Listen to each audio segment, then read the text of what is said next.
Right now, somewhere on this planet, two armies are facing each other over a border that didn't exist a century ago. You scroll past it on your phone. You assume this is just what humans do.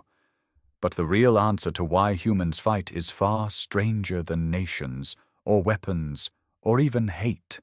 It starts long before history was written. It starts before language, before fire, even.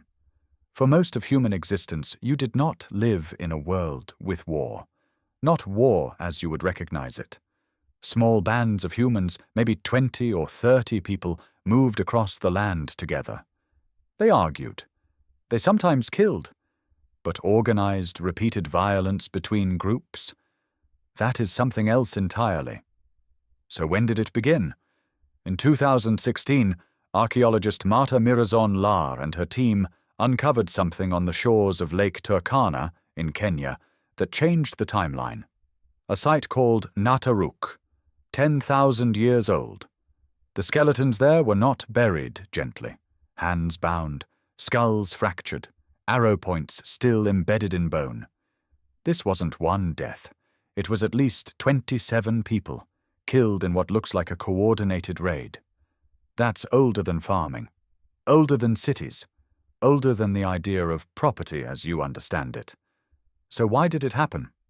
Anthropologist Christopher Boehm spent decades studying hunter-gatherer societies, still living today, and found something counterintuitive. Early humans weren't naturally peaceful. They actively suppressed their most aggressive members.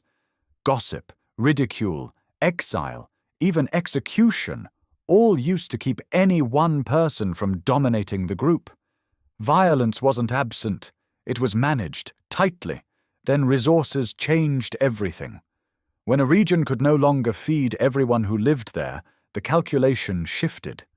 Sharing stopped being safe. A stranger eating your berries wasn't generosity anymore. It was a threat to your children's survival. Primatologist Richard Wrangham, comparing human behavior to chimpanzees, found a chilling pattern. Both species are remarkably peaceful within the group, and remarkably lethal between groups when resources tighten enough. Not all anthropologists agree on how far back this goes.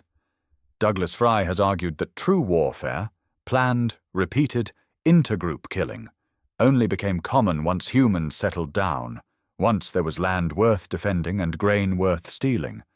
Nataruk might be an outlier, or it might be the first chapter of a much older story. Either way, something becomes clear. You did not inherit war from a single switch flipped in your ancestors' brains.